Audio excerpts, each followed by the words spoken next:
Assalamualaikum warahmatullahi wabarakatuh. Di sini kami akan mempresentasikan hasil diskusi kami tentang definisi ciri-ciri pasar dan kelemahan dalam pupuk PT Pusri. Kami dari kelompok 3 yang disusun oleh Asih Wulandari, Dina Aulia, Penny Permatasari, Jatmiko Edi Prabowo. Selamat menyaksikan. Distribusi pemasaran pupuk Pusri. Distribusi dan pemasaran pupuk yang dilakukan Pusri mengutamakan terpenuhnya kebutuhan pupuk dalam negeri, guna mendukung program pembangunan pertanian dan penguatan ketahanan pangan secara nasional. PT ini selalu memperhatikan perkembangan fisik dari jenis-jenis produk yang mereka kelola. Dan Pusri dituntut untuk selalu waspada, memonitor, dan menyiapkan metode kerja yang strategis dalam bidang distribusi dan pemasarannya. Ciri-ciri pemasaran pupuk Pusri ada dua, yaitu Five Line Distribution System dan Least Cost Distribution System.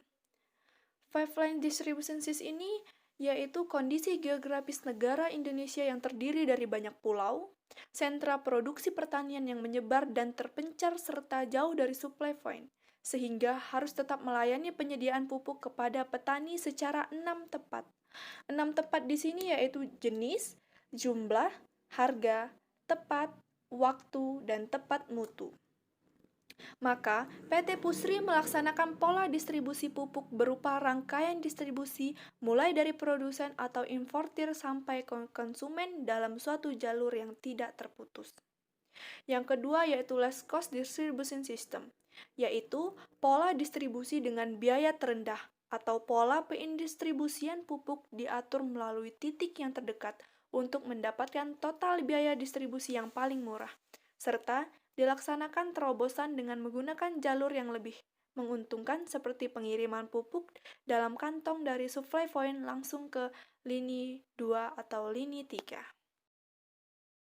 Di dalam pemasaran pupuk Pusri, terdapat kelemahan, yaitu pola distribusi dan stok pemasaran dihadapkan pada faktor-faktor di mana sumber produksinya mempunyai ciri-ciri produksi konstan, dan sedangkan penggunaan pupuk berfluktuasi dipengaruhi oleh faktor musim. Belum lagi faktor-faktor yang ada dalam masalah angkutan, yaitu kondisi laut, pelabuhan, sarana jalan, truk, dan KA. Cara mengatasinya adalah usaha usaha maksimal terus dilakukan guna menghindari timbulnya high cost ekonomi atau ekonomi berbiaya tinggi yang tidak dikehendaki, yaitu dengan mengembangkan pola distribusi dan penyaluran dengan metode last cost distribution, veteran, dan five line distribution system seperti yang sudah saya jelaskan tadi.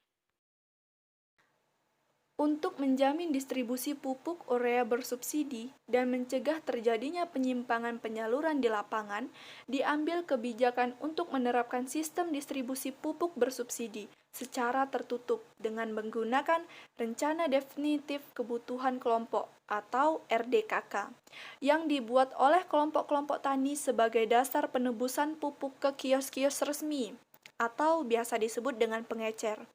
Manfaat sistem distribusi tertutup dengan pola RDKK ini adalah mempermudah pengawasan distribusi pupuk bersubsidi, memenuhi kebutuhan dan ketersediaan pupuk bagi petani sesuai kebutuhannya, menciptakan penyaluran pupuk yang lebih efektif.